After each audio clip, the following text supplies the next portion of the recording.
This video is part 2 in a 5-part series on automotive vibration analyzers. In this episode, we will be discussing the electronic vibration analyzer, or EVA, that has been available since 1991. There are 4 different versions of the EVA that have come out over the years.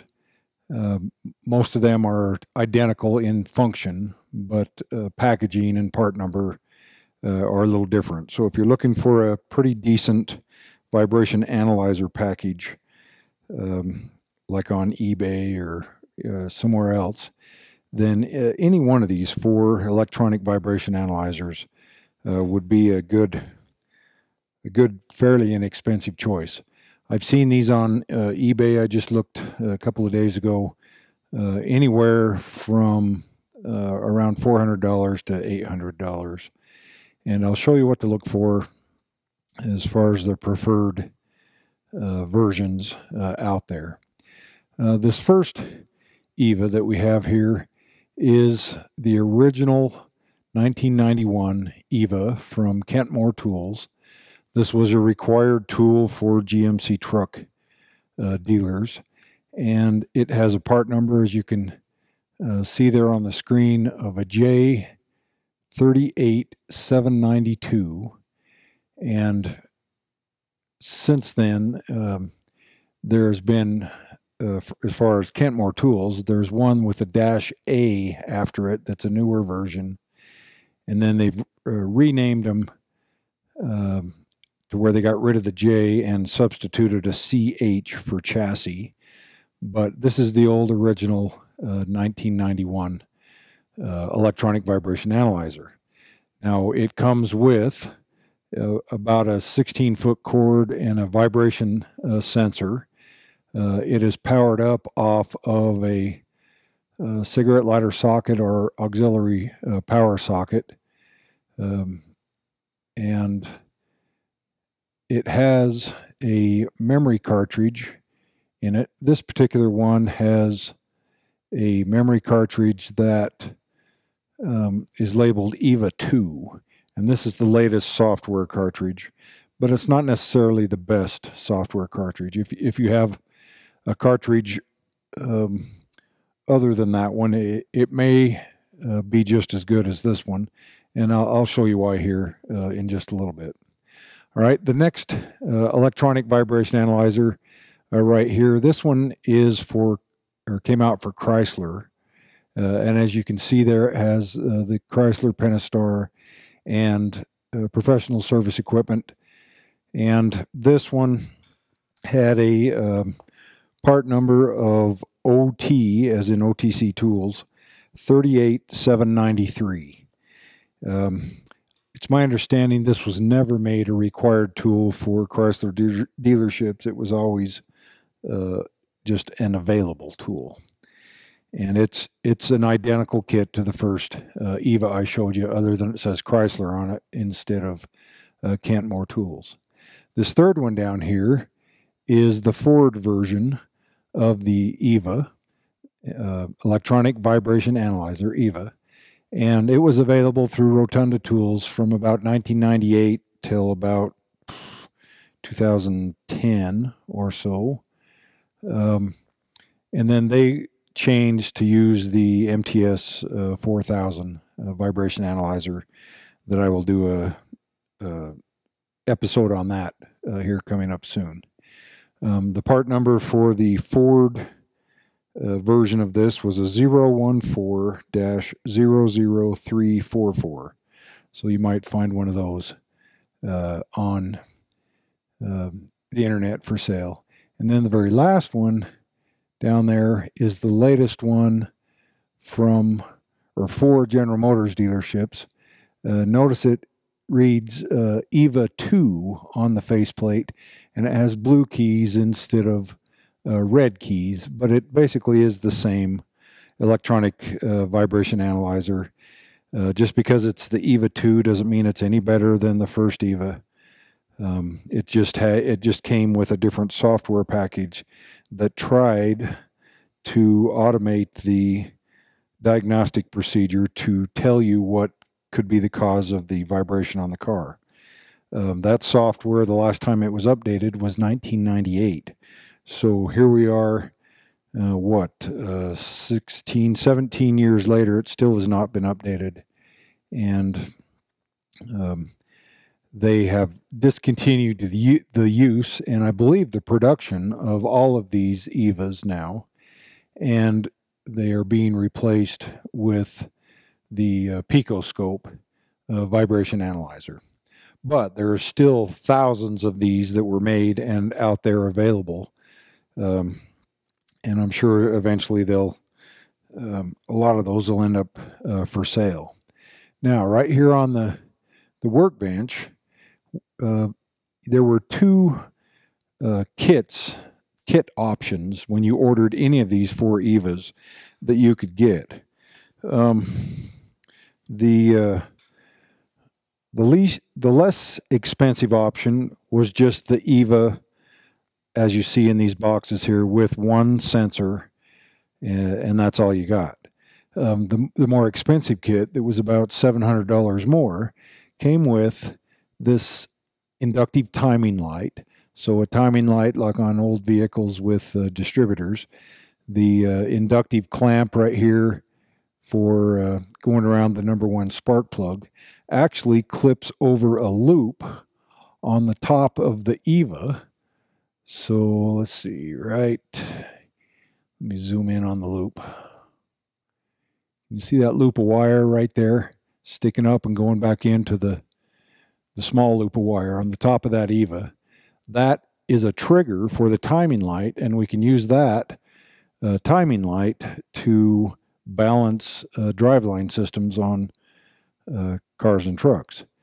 And so I'll show you how to do that in another video. But I want to show you how to use this tool, and I'll give you a little historical perspective after I show you how to use it. The one I'm going to show you how to use is the latest one of all, but that's a relative term since it came out in 1998 and has not been updated since, and that's the EVA2.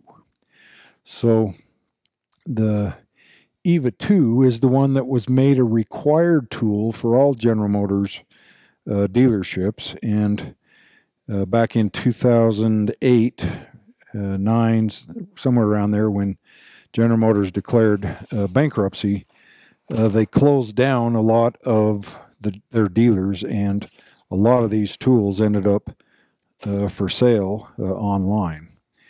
There's also a cigarette lighter to battery cable adapter that came if you got the timing light option. All right, so let me get the EVA2 out here.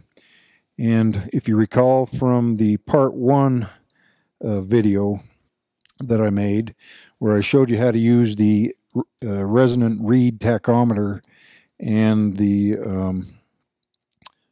Briggs & Stratton cyrometer, I had this tire and wheel assembly that created a vibration.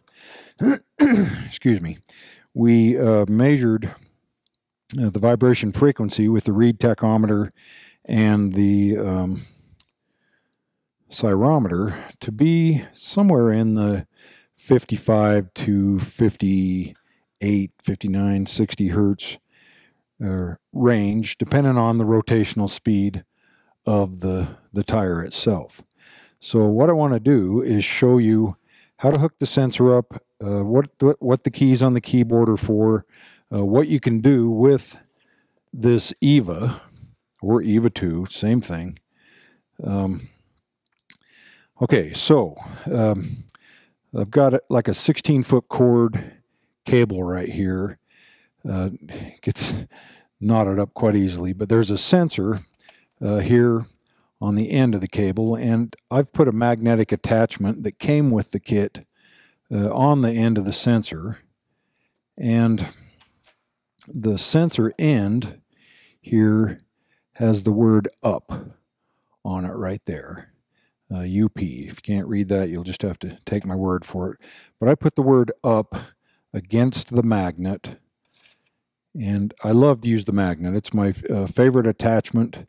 I usually always stick it to the seat frame under the driver's seat when I go on a road test to diagnose vibrations.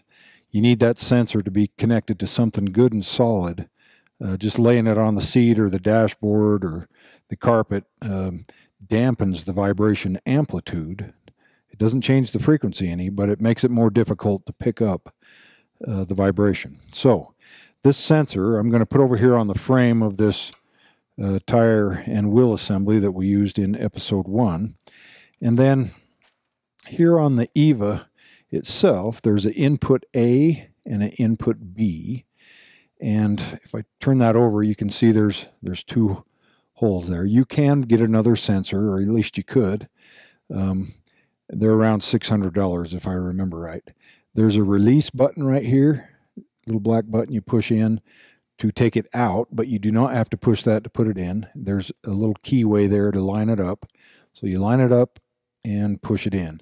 There's a decal on the sensor reminding us that verified vibration sensor is calibrated to the input being used.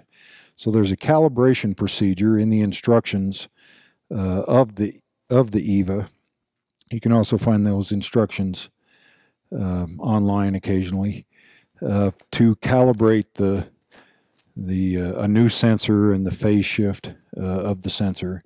We're not going to go through that procedure here in this video. It would make the video too long, and it's already going to be a fairly long video, but maybe I'll shoot a shorter video on how to calibrate your sensors. So I've plugged the sensor in. By default, it wants to read from sensor A. I now have to power up the EVA, and of course we need a cigarette lighter or accessory socket. If you get the kit with the timing light, then it comes with a AC to DC adapter, which I'm just going to plug in, or you can purchase those just about anywhere to power things up off of 12 volts DC. Okay, now let me zoom in a little bit more so we can read the screen and see the buttons at the same time. There we go. I think that works. Okay, so right now the EVA screen at the top, it reads Smart EVA main menu across the first line, and there's 4 rows here. So the first row, that's what it says. Second row that has an arrow by it says automatic or automatic mode, and that's the mode where this tool up through 1998 tried to tell you which General Motors vehicle vibrations or which vibrations on a General Motors vehicle were caused by certain things.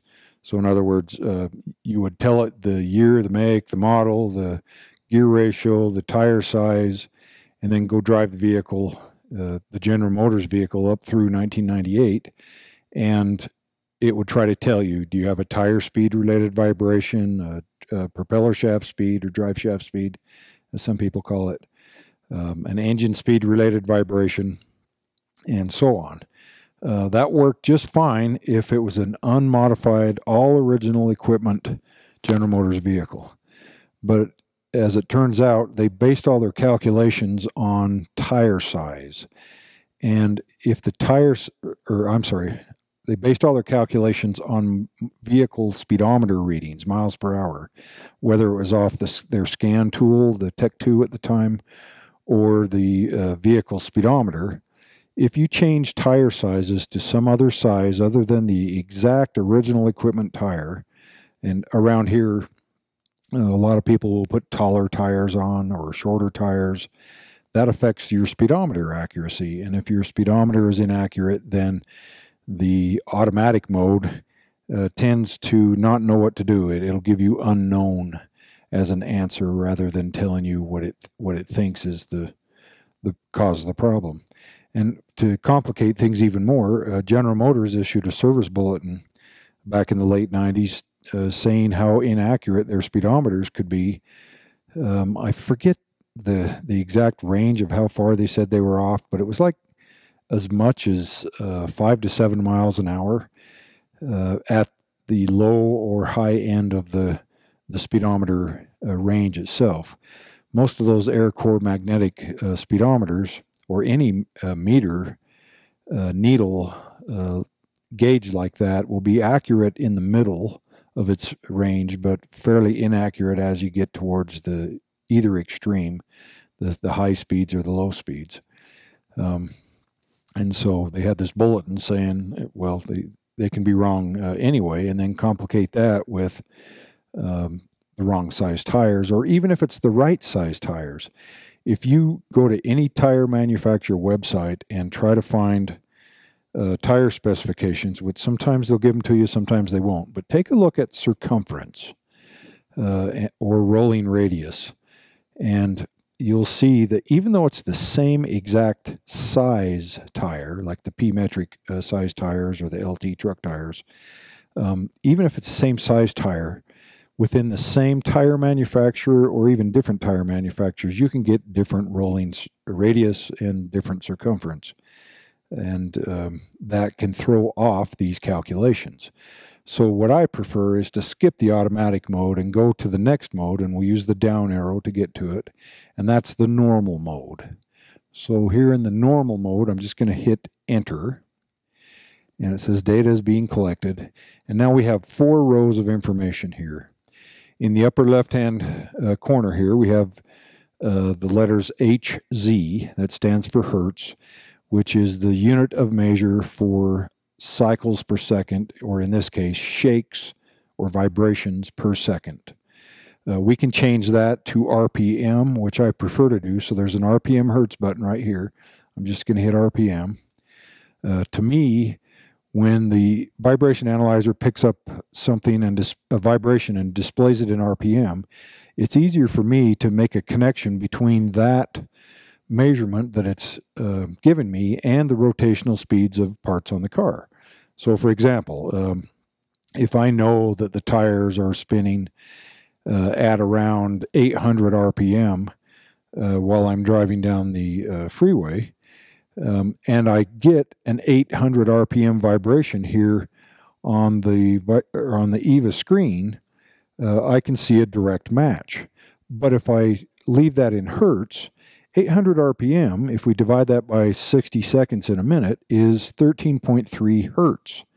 So to me, 13.3 Hertz does not tell me that it's a tire speed vibration, especially if I'm just learning how to use this tool.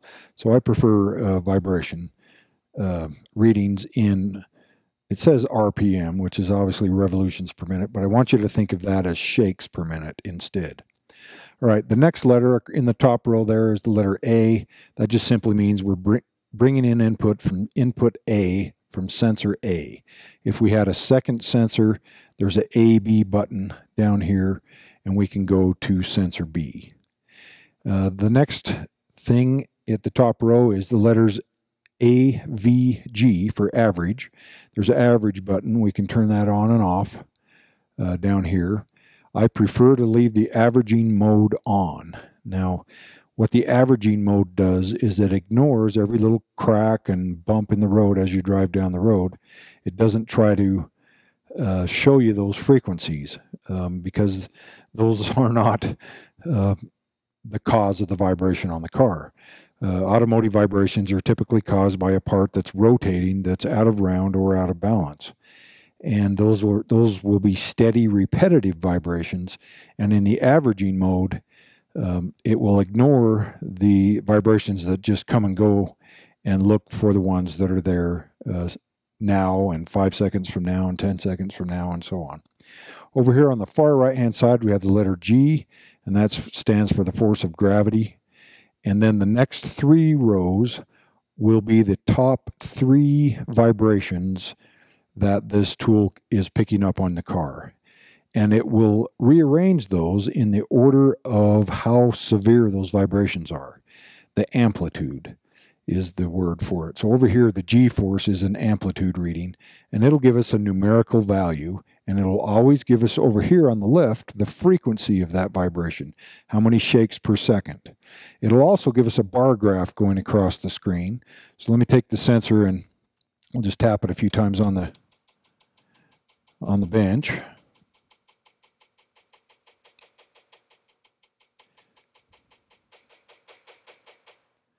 I'll put it back. You can see a bar graph starts to go across. The bar graph is just simply a visual representation of the amplitude level, but we actually get a numerical value over here. So when you go on a road test, you want to pay attention to the top row here, or not the very top row, the second row, the top row of vibration frequencies that it picks up, because that is always the one with the highest amplitude, and that's the one the customer is complaining of. Now the second and third rows might be giving you some useful information also, but typically it's that top row that you want to pay attention to. And while you're out on your road test, you're driving, you feel the vibration occur, you want to record or write down what that amplitude level is, and at the same time get your engine RPM to know what it is, and then we can do some calculations or use some software to figure out which part or group of parts on the car is responsible for the vibration. Now, while you're out on the road test, there's a freeze button down here. If you hit freeze, it just simply freezes the screen, and that way you won't lose the information that's on the screen, but it won't update either until you unfreeze it. There's also a strobe button over here, and I told you that we can take a timing light and balance drive lines. That's what the strobe button does. There's a record button here, and if we hit record, it'll give us an R with a question mark, and that R question mark means in which of the 10 memory banks do you want to store 10 seconds apiece of recorded information as you drive. So we have these keys that are numbered 0 through 9, so there's 10 locations. I'll just say I want to store it in location 1, and then it will record for 10 seconds. And when it's done recording, then we can hit playback, and it'll ask us which one do we want to play back, and you'll hit number 1. So I think enter begins the recording. Yes, it does. Here we go. 3, 4. It's counting up in seconds. So it's recording for, there we go, 10 seconds. That's all. And you can record again. So you can record 100 seconds basically of vibrations, and then you can play them back. Okay, what else do we have here on the screen? We have up and down arrows for different menu selections. The enter button just selects whatever, wherever you've moved your arrow. The exit button just backs you up one more screen. And freeze, playback, record. That's it. So those are all the buttons. But normally you don't need to touch any buttons at all. You just simply power the thing up, plug in the sensor. I always change things to RPM rather than hertz, as I've described already, and then you're ready to go. So I'm going to turn on this electric motor that has the vibration, and like I said, this thing spins around 32, 33, 3400 RPM, and we will be able to see that because it has 1 shake per revolution. That's called a first order vibration, because it's out of round and out of balance. But let me turn that on. Let's see what we get on the EVA screen here.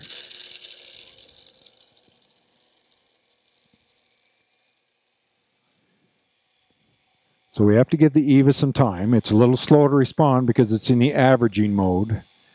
And if you give it a minute,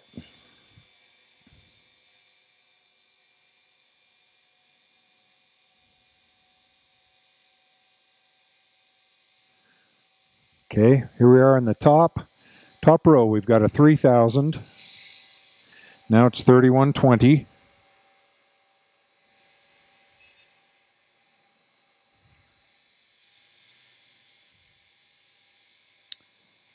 3128 with a 0.34 G-force. So 3,200 RPM. That is the rotational speed of this tire and wheel assembly behind me here. Now notice this in the third row down is exactly double the first vibration frequency, or real close to it, double. This occasionally shows as a second order vibration. And order refers to the number of shakes per revolution. So if the tire is spinning at 3,200 RPM and we pick up a 3,200 RPM vibration, that's a first order tire speed vibration. If it picks up double the frequency of the tire speed, then that's 2 shakes per revolution, and that's a second order tire speed vibration. Now, the sensor can be very helpful for finding the source of the vibration, because anywhere on the car we would pick up this frequency, but the G-force, notice, is 0.3, 0.34 where I've got it. Let me move it over here on the table a little farther out of the way. Notice the G-force is going down, 0.24. So as we move the sensor away from the source of the vibration, the amplitude goes down. Now let me move it right to the hub.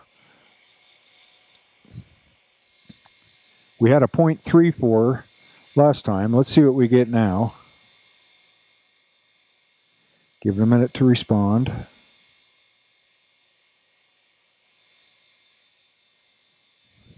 There's our 3360.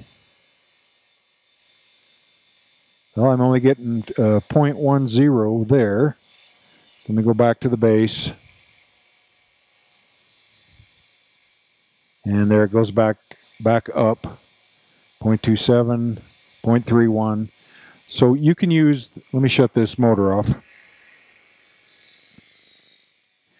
You can use the vibration sensor as, I like to call it a vibration sniffer, because as you move this sensor closer and closer and closer to the actual source of the vibration on the vehicle, the amplitude level will go higher. So an example of this is, let's say you've got a tire speed related vibration on your vehicle, and let's say it's just one of the tires that's out of round or out of balance. You can move this sensor to all 4 corners of the vehicle, and they'll all have the same frequency, but what they won't have is the same amplitude. So the corner of the vehicle with the highest amplitude level is the corner of the vehicle with the vibration problem, and that's the one that you concentrate on. So quite simply, the electronic vibration analyzer, whether it's version 2 or version 1, that's as easy as it gets. You just move the sensor to something solid. I typically, like I said, put it under the seat frame or somewhere where the driver is sitting, because the driver of the vehicle is the one complaining. So it doesn't do any good to put it on the back of the car. They're not sitting back there. You need to duplicate what the customer is complaining of, and then see what you get for vibration frequency numbers. Now, in order to use these numbers and make them into something useful where you can fix a car, you need 2 pieces of information. Well, 3 really. The frequency at the time the vehicle was vibrating, the amplitude level at the time the vehicle was vibrating, because when you're done fixing this vehicle, that frequency may still be there, but the amplitude level should be greatly reduced. And the third thing that you need at the same time you're feeling the vibration and same time you take that frequency number, you need engine RPM. And with those, in particular, with engine RPM and vibration frequency, we can mathematically match the rotational speed of different components. And there are mainly 3 groups of components, of rotating components on a vehicle. We've got everything that spins the same speed as the tire. So we have the tire, the wheel, the brake drum, the rotor, the axle shaft, the differential case, the ring gear, the side bearing inner cups, the wheel bearing inner cups. All those spin the same speed as the tire. But then we also have, if it's rear-wheel drive, or four-wheel drive, we've got the drive shafts, the propeller shafts. And so we have everything that hooks to that. So starting at the back of the vehicle, we've got the pinion gear, the pinion flange, the inner pinion bearings, the propeller shaft itself, the transmission or transfer case output shaft or slip yokes, the U-joints, anything that rotates the same speed, and it depends on which gear of the transmission you're in. There could be some internal pieces in the transmission that can cause a vibration in certain gears also.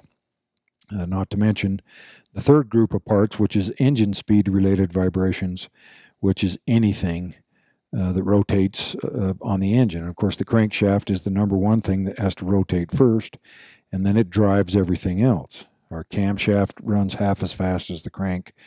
All our belt-driven or gear-driven accessories drive at different speeds. And so there's a way that we can mathematically match the numbers from the EVA to those parts, and then you go diagnose and repair them. And I'll show you some software that I wrote that will show you how to do that. Okay, I also told you that I would give you some historical background on these vibration analyzers. So let me just, so when you're looking on eBay trying to find one, you'll know which one to get or which one not to get.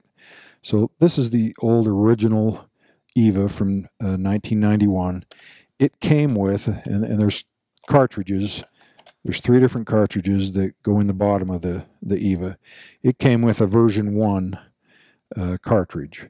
And they used that all the way up through 1995 when they came out with the Smart cartridge. And the Smart cartridge was their first attempt to make the EVA tell you what was wrong with the car. It was pretty much a failure. If it displayed unknown, which it did quite often, there was no way to go back to the live data like we just got through looking at on the EVA2. And so they threw that cartridge out and decided to come up with a new cartridge. And this new cartridge basically was the 2 previous cartridges put together into one cartridge. The first one only gave us live data. The second one only gave us the automatic mode where it tries to tell you what the vibration source is. The third one is a combination of both. And you'll notice that here on the EVA2, it comes with the EVA2 cartridge. But you can also get an EVA2 cartridge and put in the first EVA. Some people call it the EVA1, but it was never called the EVA1 when it came out. It was just the EVA. All these other EVAs, the Ford EVA, the Chrysler EVA, they all had the version 1 software cartridge, and that's fine. The cartridge you do not want to have is this Smart cartridge. It is a terrible cartridge. It is part number J38792-50. That is a piece of junk. Don't buy one of those. If you get an EVA and it has one of these in it, try to find one of these other cartridges.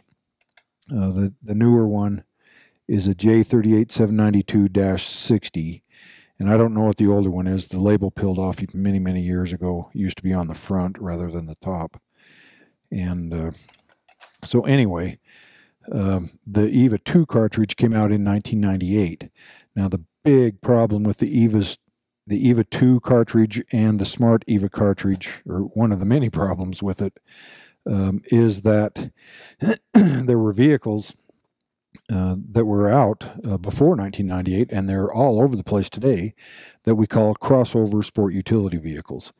And crossover sport utility vehicles are vehicles that are front-wheel drive primarily, but they also have a rear propeller shaft and a rear axle.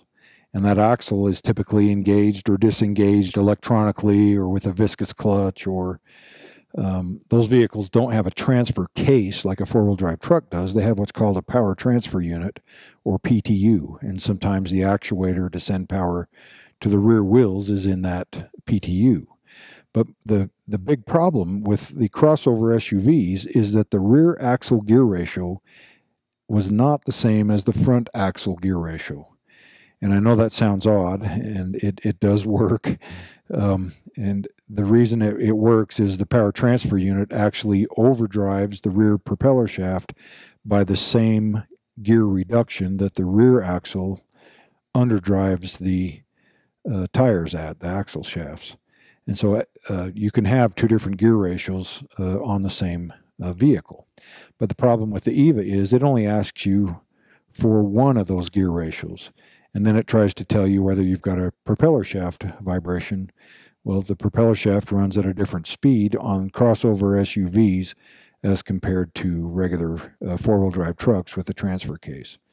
So whether it's the EVA2 cartridge or the original version 1 cartridge, both of those work just fine. Just ignore the automatic mode and go into the normal mode, and it'll work just fine. Okay, so now I'm going to show you how to take these numbers from the EVA and turn them into some useful information to help you figure out what is wrong with the, or what's causing the vibration on the vehicle itself. So let me pause this for a moment. Okay, I've got my laptop computer set up here. This is a Mac, but I'm running Parallels to run Windows on it. And what I wanted to show you is the software that you can purchase to use with the EVA, the resonant read tachometer, the cyrometer, the MTS 4000 or 4100, to interpret the numbers that those devices give you and turn it into useful information as far as diagnosing vehicle vibrations.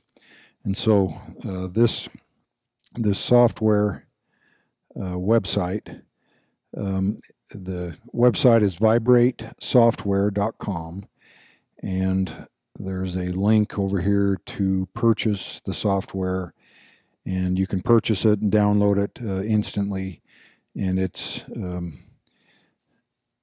around $180 for the software here in 2015. This software is updated annually, because what this software does is it, among many things, is it keeps up with the latest technology, the latest powertrains. It gives you all the gear ratios of all your front and rear axles and all the different transmission models out there. And so I'm going to open the software package here. So here we go. The latest version is Vibrate 5.1. And what it's going to do is it's going to ask you for the powertrain type. And there are several different types here. We have a rear-wheel drive, just typical rear-wheel drive car or truck. We have a front-wheel drive car or truck. We have the traditional four-wheel drive that uses a transfer case and has a separate front and rear propeller shaft. We have an all-wheel drive vehicle where it's the same thing as the four-wheel drive, but a different type of transfer case to allow for slippage or differences between the speed of the front axle and the rear axle. We have crossover sport utility vehicle four-wheel drive, and you'll notice this has a front-wheel drive powertrain with a power transfer unit and then a rear propeller shaft and a rear axle. So that's four-wheel drive, and it has a selectable power transfer unit. Vehicles like this, by the way, would be like the Ford Escape, the Toyota Highlander, the Chevrolet Equinox, and so on. There's a crossover SUV all-wheel drive. There's the Hummer H1. It also lets you calculate vibrations if you're towing a trailer or not towing a trailer. Let's say you have a vibration that only occurs when you're towing a trailer. That's a different type of vibration than one without. So to begin with, let's just go with a crossover sport utility vehicle like a Ford Escape. So I'll go with crossover SUV all-wheel drive. I'll select that. And then what it's asking us here is enter the rear axle gear ratio. And it says to see a list of axle gear ratios for each vehicle, press help. So we hit help here, and it brings up crossover SUV rear axle gear ratios. I'm going to go with Ford, and the Ford Escape has a 2.93 to 1 gear ratio. So I'll come back to the other screen, and we're going to punch in 2.93 to 1 rear axle gear ratio. Then it wants to know the front final drive gear ratio in the transaxle. So we'll hit help again. This time we'll select Ford Motor Company. Let's go with say a 2008, and we'll find the Escape right here, Escape, and the front final drive gear ratios. There's a vehicle configuration label on the door. It looks like this, and it'll give you a code for the transmission and a code for the axle. So you look up this code, and it could be an AA or a 30 or a 35 or different versions of two-wheel drive and four-wheel drive over the years. But let's just go with, let's say it has a 3.77 for our fictitious Ford vehicle here. So we'll do 3.77, and then we'll hit OK. Then it wants to know what is the transmission gear or transaxle gear ratio for the gear used while the vehicle is vibrating. Well, chances are you're going to be in overdrive while you're driving the vehicle and the vibration is occurring. If not, you can select a different gear, but we'll hit help and bring up the gear ratios. So Ford Motor Company again, 2008 Escape, and we'll go down to transmission gear ratios here, and let's say it has the 6F35 transmission transaxle. We'll click on that, and it tells us right here the 6F35 in 5th gear, so here's or 6th gear, 6F35 6-speed is 0.746. So we'll come back over here, punch in 0.746 and hit OK. Then the last thing it wants to know is how many cylinders are in the engine. By default it says 8. Let's say that we've got a 6-cylinder engine.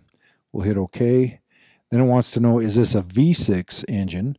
Because V6 engines have different vibrations that are normal compared to an inline 6. So we'll say yes, it's a V6.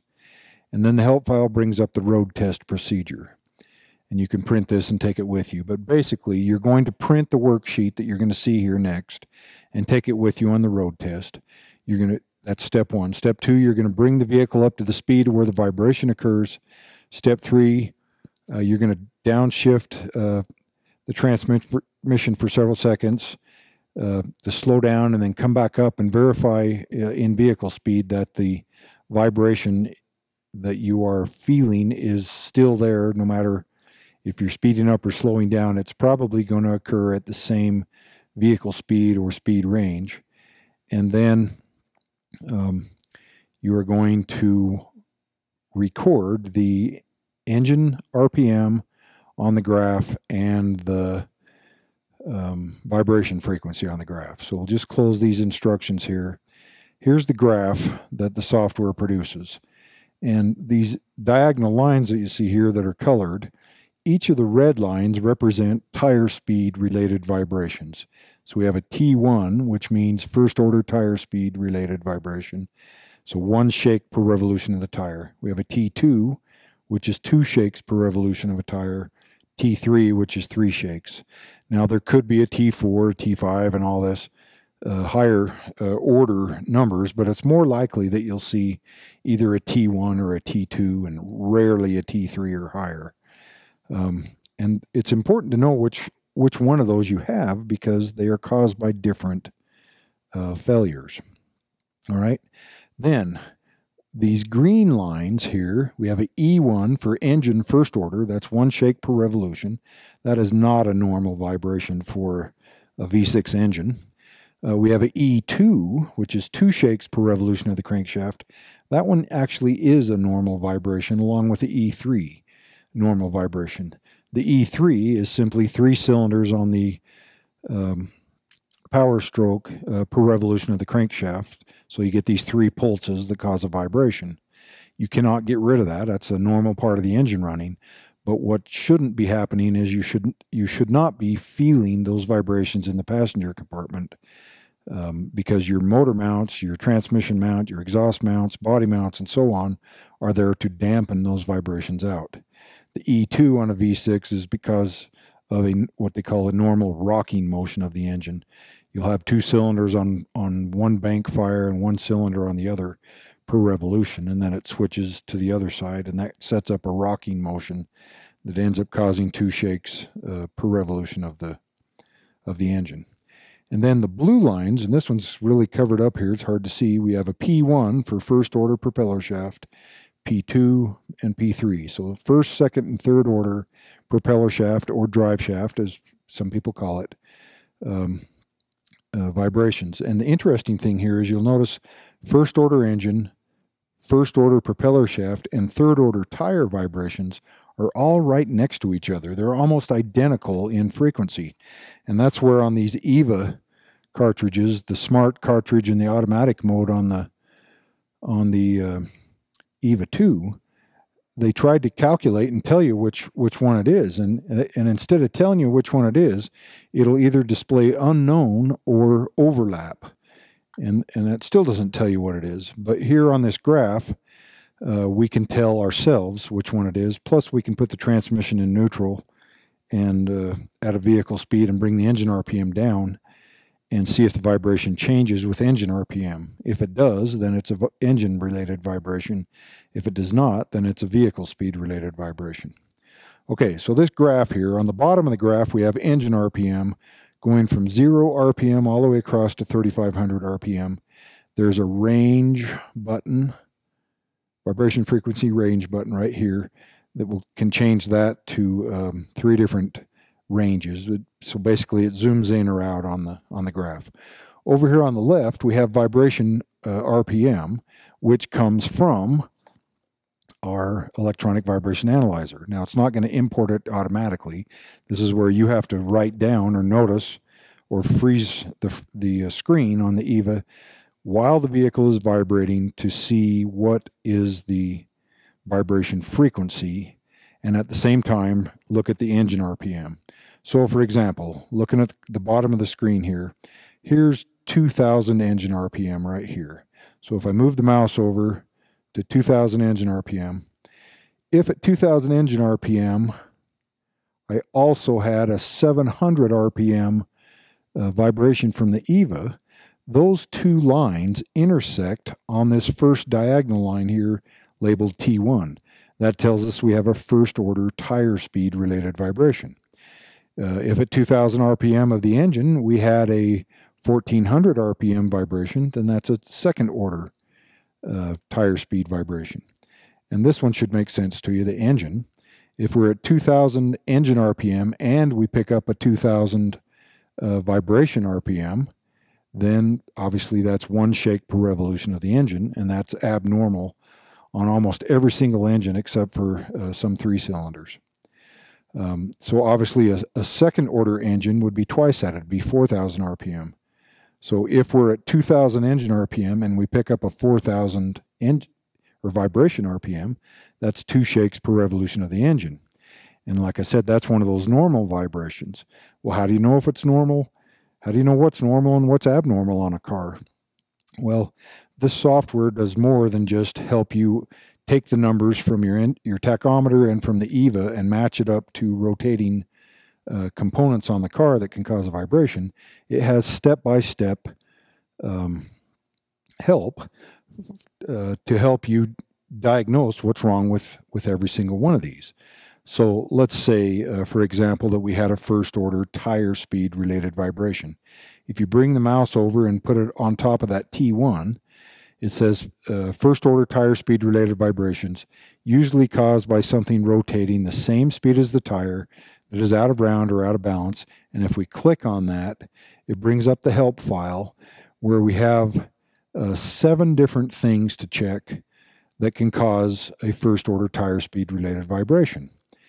And a note up here, important, anything that's out of balance, anything that is out of balance will only cause a first order vibration, never any higher order vibrations. So in other words, a tire that's out of balance cannot create 2 shakes per revolution. It only creates 1. So if you pick up a second order vibration of anything, trying to balance that will not help at all. So the first thing you check is a tire or wheel that's out of round. And you click here for instructions on how to do that. If you have a road force variation balancer like this Hunter GSP 9700, there's instructions of how to measure it if you click here.